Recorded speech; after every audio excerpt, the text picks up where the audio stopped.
Welcome to Fargo, the city of frost and fire. This is this north of Normal Metro. What is going on here? Who are the people who even live here? Well, you're going to find out one person at a time. This is the Fargo Five, and we've got Kelly Binfet from Fargo Junk Market. Hello, Kelly. Hello again. Thank you for joining us. Now, you were saying you've always been a reseller. You go curb shopping, you called it. You find items that maybe people are throwing away or giving away, and then you turn that around into profit, and now you run an event called Fargo Junk Market. This is a yearly event?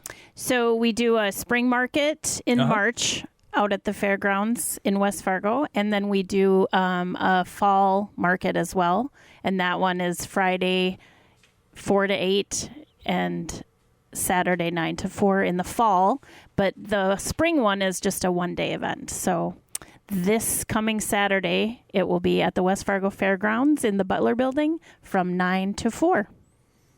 And that's not too hard to find. You go out there, usually when the fair's there's a whole bunch of parking, and it's like one big thing, but there's not going to be, it's just more one small building, but there'll be signage, I imagine. It's the main building, so it's the main white building that right as you roll into the parking lot. And so I'm sorry, you said already, but how many times this is the twice a year? Okay, no. How many times have you done the spring one? So this is so we've done 7 shows. 7. This is the seventh spring show. One. Okay. Nope, the 7th show, like all of them together. Oh, okay. So this is like the 3rd spring one or the 4th spring one. Okay. Yes. And so the last few that you did, what was attendance like? How many people can you expect overall? Do you keep those numbers?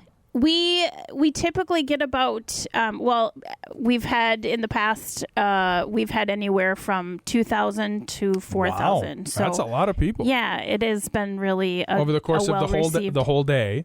All of the course over what we've had. So. Oh, okay. Oh, I see. Yeah, I see. yeah. So on the day, I guess I'm trying to paint a picture in my mind. So I show up. I'm at the Fargo Fairgrounds. Am I parking out in the grass across the way? Parking is free right in front of the building. Right in front of the building. Yep, so and it's a $5 admission to get in. Okay, to the show. $5 to get in. Yep, and then kids 12 and under are always free. Great. And we have a really fun bingo scavenger hunt thing for them. Yeah. And then everyone wins. Of course, there's no winning, losing. Yeah. But they can pick out a book or 2 books. We get a lot of thrifted books, and then kids get to pick any book that they want to keep.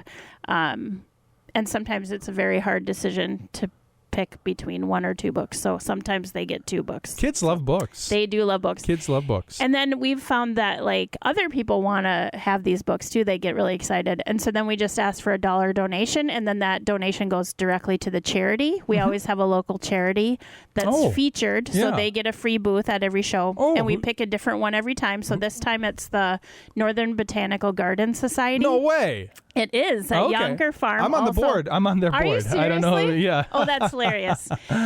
So they are our charity this time, and I love their garden. So anyway, back to the books. So if someone wants to buy a book, we have like old books, new books, kid books, baby books, chapter books, all the things, and you can buy a book for $1, and then that $1 goes right to the garden. And I know they're working on the Japanese garden, so you could probably tell about that more than I could. Yeah, well, and that's why I'm on the board. My wife is Japanese, and I do a lot of stuff with Japanese culture, and my daughters, of course, then are half Japanese, and just making community for them there. Love that. So you pull up at the fairgrounds. Is it so the main building? It's like a big metal building. It's one of those. It looks like a silo, or what does it look like? It's so funny because it used to be a horse barn. Yeah. And it was completely renovated. Yeah. And we were actually, when we first took it over in 2020, fall of 2021, we were the very first show that was in there. Oh, yeah. Yeah. So they do shows there all the time then? Yes. Now? Yeah. So now they rent it out all the time. But so this building that I used to do shows in that used to be a horse barn with a dirt floor now is this beautiful building. It has a sound system. It has electrical. Yeah. They've done a lot of different events in there. Okay. Yeah. When did they? So, because I used to go to the fairground all as a kid, so I was picturing more with the dirt floor and that kind of a situation. Not this anymore. is going to be very much like an indoor, and so it's like just a big open space. It is. It is. About how big is it? Oh boy. Yeah. Hard to say. It's a very big arena building. Yeah. And there are bleachers on one side. Oh, wow. use those Okay. during the show, but we have, like I said, between 50 and 60 vendors that are setting up 60 different vendors in a there. booth. Yes. Wow. So and we are have they shoulder to shoulder, or what's their spacing like? I mean, it's like a 10 by 10 or 10 by. I think it's 10. My husband does the tapings of the booth, so I think it's 10 by 10, 10 by 12. But anyway, they have a good sized booth, and that's pretty typical for a vendor show. So they come in, and some vendors need 4 booth, 4 spaces or 3 and things like that. So, and they're all selling their wares. And they're all selling so their you wares. walk And in it there- isn't just junk and vintage. There is a lot of junk and vintage, so for sure. But there's also repurposed furniture. There's clothing. There are we have a kombucha vendor this time. Oh, very cool. They have an in-house food that does all our catering for us. So they have like a fair style, but they also do some special foods like taco salads. This year I asked for an egg salad bun, which is my favorite. So we have jewelry vendors. We have original art. We have really unique handmade items. We're not a craft show because that's kind of unglued's territory. So. But we do, we have people that are making candles. We have people that are home decor. We have a lot of small town boutiques and things like that. So there's really, really something for everyone. And we try really hard to just find really special. I always tell people I only like happy vendors.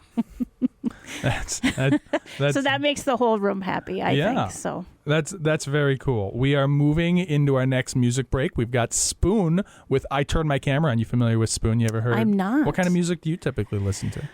Oh boy, it's all over the place. All over the place. All right. Well, we're going to listen to Spoon with I Turn My Camera On. When we come back, we'll do listener mail. Sounds great. So don't go nowhere.